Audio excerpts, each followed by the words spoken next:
Hello everyone, welcome to our channel Math Mentor. So students, in this video we are going to learn about decimal expansion of real numbers. तो जैसा कि आप जानते हैं कि हमने पिछले वीडियो में रैशनल और इरैशनल नंबर पढ़े थे, रियल नंबर्स के सारे टाइप्स पढ़े थे। इस वीडियो में हम रियल नंबर का डेसिमल रिप्रेजेंटेशन समझेंगे। ओके, तो डेसिमल रिप्रेजेंटेशन स्टार्ट करने से पहले हम रैशनल नंबर क्या होते हैं वो एक बार थोड़ा सा रिवाइज कर लेते हैं। रैशनल नंबर मैंने आपको बताया था कि वो नंबर जिसको मैं p बाय क्यू के फॉर्म में लिख सकती हूँ वो रैशनल नंबर होता है, जिसमें q की वैल्यू कभी भी ज़ीरो नहीं होती। इरैशनल नंबर क्या होता है? इरैशनल नंबर वो नंबर होते हैं जिनको आप p बाय क्यू के फॉर्म में लिख ही नहीं सकते, राइट? p बाय क्यू के फॉर्म में आप लिख ही नहीं सकते, वो है इरैशनल नंबर। ठीक है, मैंने आपको एग्जांपल दिया था √3, √2, पाई एंड सो ऑन। यहाँ पे जब आप ये वैल्यूज़ लिखते हो तो आपने देखा होगा कि √3, √2 और पाई इनका डेसिमल एक्सपेंशन होता है, मतलब डेसिमल वैल्यूज़ हमारी होती है इनकी, है ना?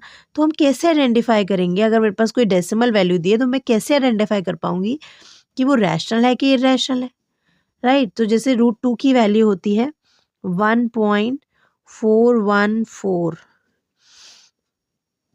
And so on. √3 की वैल्यू होती है 1.732 एंड सो ऑन। और पाई की वैल्यू मैंने आपको बताई थी, पाई की वैल्यू क्या होती है? Pi is 3.1592 and so on. तो मैंने आपको बताया था कि जो पाई है उसको हम किस फॉर्म में भी लिखते हैं, 22/7 के फॉर्म में भी लिखते हैं।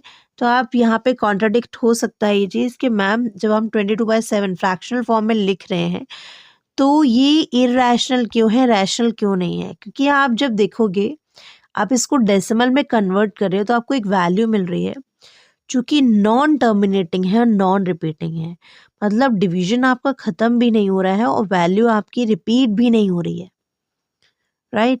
जब आप डेसिमल रिप्रेजेंटेशन निकालते हो 22/7 का, एक ऐसा नंबर आता है जो कि जिसका डिवीजन कभी ख़त्म नहीं हो रहा है, वो डेसिमल के बाद जो वैल्यूज़ हैं वो चलती जा रही हैं, राइट? वो और वैल्यूज़ रिपीट भी नहीं हो रही हैं। जैसे एक पेयर के बाद वैल्यू रिपीट होना शुरू हो जाती है, यहाँ पे रिपीट भी नहीं हो रही है। तो इसीलिए हम इसको क्या बोल रहे हैं? Irrational number. तो हम कैसे आइडेंटिफाई करेंगे?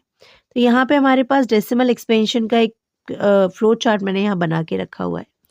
डेसिमल एक्सपेंशन जब आप सॉल्व करते हैं रियल नंबर्स का, देयर आर टू पॉसिबिलिटीज। पहला, नंबर या तो टर्मिनेटिंग होगा या नॉन टर्मिनेटिंग होगा। जैसे अभी हमने देखा एग्जांपल, या तो टर्मिनेटिंग होगा या नॉन टर्मिनेटिंग। टर्मिनेटिंग का मतलब क्या होता है वो मैं अभी आगे आपको बताऊंगी। अगर नंबर आपका टर्मिनेटिंग है, इसका मतलब ये है कि वो रैशनल नंबर ही होगा। अगर टर्मिनेट हो रहा है, डिवीजन खत्म हो रहा है, राइट, तो वो रैशनल नंबर है। अब जो नॉन टर्मिनेटिंग है तो उसके क्या होता है? नॉन टर्मिनेटिंग जो होता है वो दो टाइप का होता है, मतलब अगर डिवीजन खत्म नहीं हो रहा है तो उसके दो डिफरेंट वेज होते हैं। पहला, रिपीटिंग, जिसको हम रिकरिंग भी बोलते हैं, ठीक है? रिपीटिंग और नॉन रिपीटिंग यानी नॉन रिकरिंग।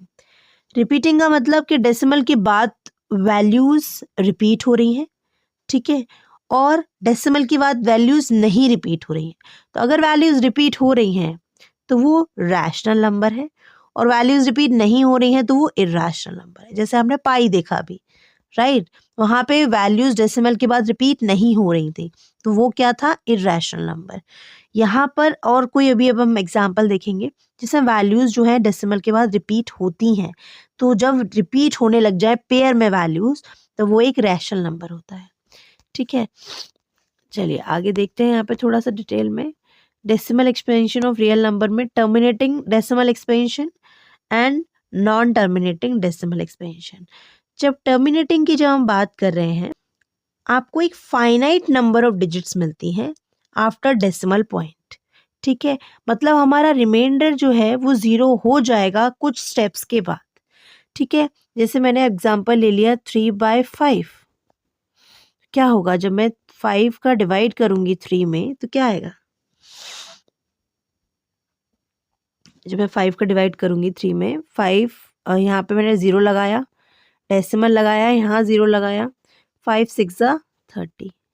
आप देखो आपका डेसिमल गया। ठीक है, मैंने नंबर ले लिया 1/8, तो 8 का डिवाइड जब मैं 1 में करूंगी तो क्या होगा? देखो 0 पॉइंट, यहाँ पे मैंने 0 लगाया, तो 8 1 ज़ा 8, 10 में से 8 गया, 2 बचा।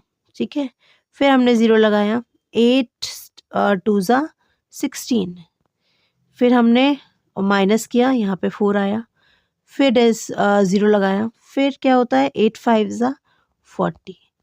आप देख रहे हो कि यहाँ पे डेसिमल के 3 डिजिट के बाद हमारा जो रिमाइंडर है वो कैसा हो गया? रिमाइंडर हमारा 0 हो गया। तो जब हमारा रिमाइंडर 0 हो गया तो हम यहाँ पे हमारा प्रोसेस स्टॉप हो गया।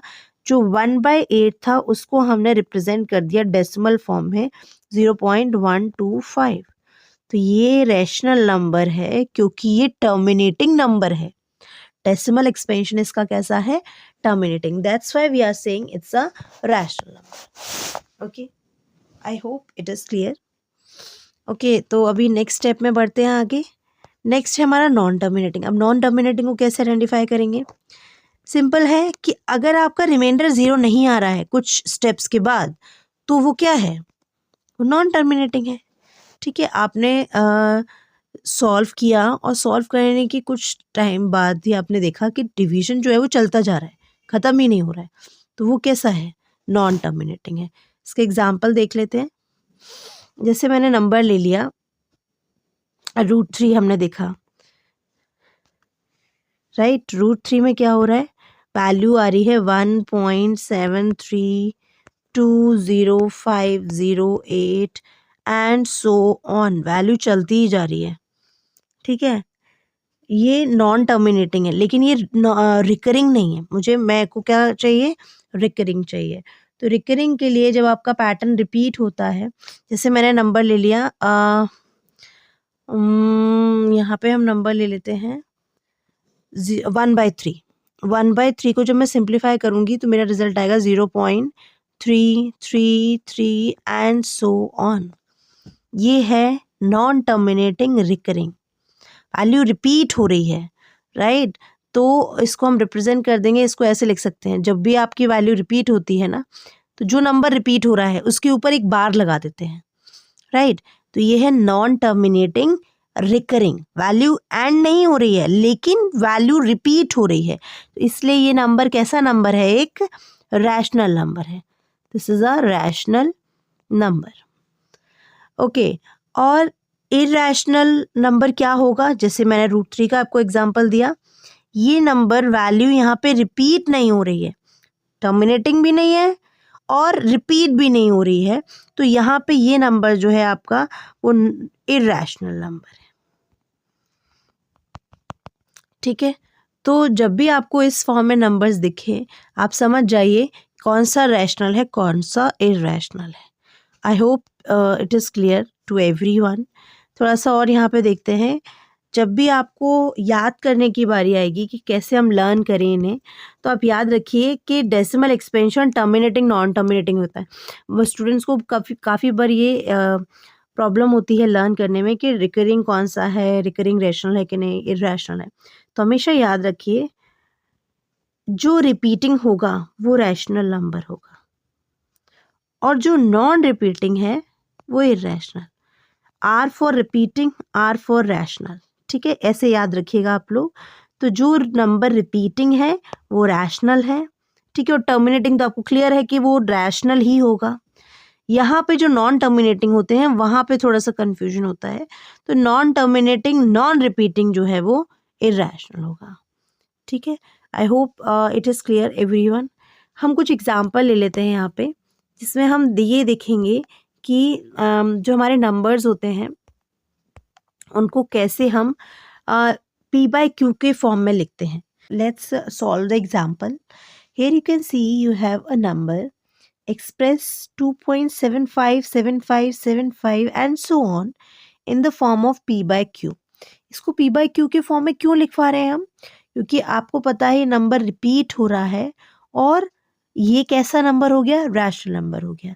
तो मैंने लेट कर लिया, let x is equal to 2.757575 and so on. ठीक है, इसको मैंने लेट कर लिया x। अब देखिए यहाँ पर आपको पता है कि डेसिमल के बाद कितनी वैल्यूज रिपीट हो रही हैं? यहाँ पर डेसिमल के बाद 2 डिजिट्स रिपीट हो रही हैं, 7 5। तो हम क्या करेंगे? हम मल्टीप्लाई करेंगे किसका? 100 का। जितनी डिजिट्स रिपीट हो रही हैं उतने जीरोस का मल्टीप्लाई करेंगे। तो 2 डिजिट्स रिपीट हो रही हैं, multiplying it by 2। Multiply 100 on both side. ठीक है, मैं दोनों साइड मल्टीप्लाई कर देती हूँ। तो ये हो जाएगा मेरा 100x is equals to 2.7575 and so on में मैंने 100 का मल्टीप्लाई कर दिया। अब जैसे ही मैंने 100 का मल्टीप्लाई किया, देखिए क्या होगा कि जब मैं 100 का मल्टीप्लाई इस नंबर से करूँगी, डेसिमल के बाद जो 2 डिजिट रिपीट हो रही हैं वो 2 वैल्यूज़ आगे आ जाएंगी। 275 पॉइंट, अब फिर से वही वैल्यूज़ जो रिपीट हो रही थी, है ना, ये आ जाएंगी। मैंने इसको जो हमने लेट किया था, यहाँ मैं इसको लेट कर लेती हूँ first equation and this is my second equation. अब हम क्या करेंगे? सब्ट्रैक्ट कर देंगे। Subtract equation first from second. Second equation में से फर्स्ट को सब्ट्रैक्ट कर देंगे। तो 100x minus x is equals to 275.75 पे बार लगा देती हूँ यहाँ पे। ठीक है, उसमें से मैंने माइनस किया 2.75 और उसके ऊपर बार। ठीक है, अभी मैं क्या करूँगी? मैं यहाँ पे इसको माइनस करूँगी। तो 100 माइनस 1 कितना हो जाएगा? 99x। ठीक है, यहाँ इसको माइनस करूँगी तो आ जाएगा 273। आप देख सकते हो डेसिमल के बाद सेम वैल्यूज़ हैं तो वो कैंसिल हो जाएंगी, राइट। और 5 में से 2 माइनस कर दिया तो 3 आ गया। Now we have to find out the value of x। तो 273/99। ओके, यू कैन सी जो नंबर हमने स्टार्टिंग में x लेट किया था which is a decimal number, उसको मैंने p बाई क्यू के फॉर्म में कन्वर्ट कर दिया, 273/99। So this is the fractional form of a decimal number. तो किसी भी डेसिमल नंबर को आपको जब रिप्रेजेंट करना हो एक फ्रैक्शनल फॉर्म में या रैशनल नंबर के फॉर्म में, तो आपको उसको देखना पड़ेगा कि डेसिमल के बाद कितनी वैल्यूज़ रिपीट हो रही हैं। डेसिमल के बाद जितने नंबर रिपीट होते हैं उतने ज़ीरोज़ का हम मल्टीप्लाई करते हैं। ठीक है, तो यहाँ जैसे ही हम ज़ीरो से मल्टीप्लाई करते हैं, सब्ट्रैक्ट करते हैं, फिर तो हमारा रिजल्ट हमें मिल जाता है, हमें नंबर p बाई क्यू के फॉर्म में मिल जाता है। And students, this is a very important question. इस टाइप के क्वेश्चन एग्जाम में आपको देखने को मिलेंगे।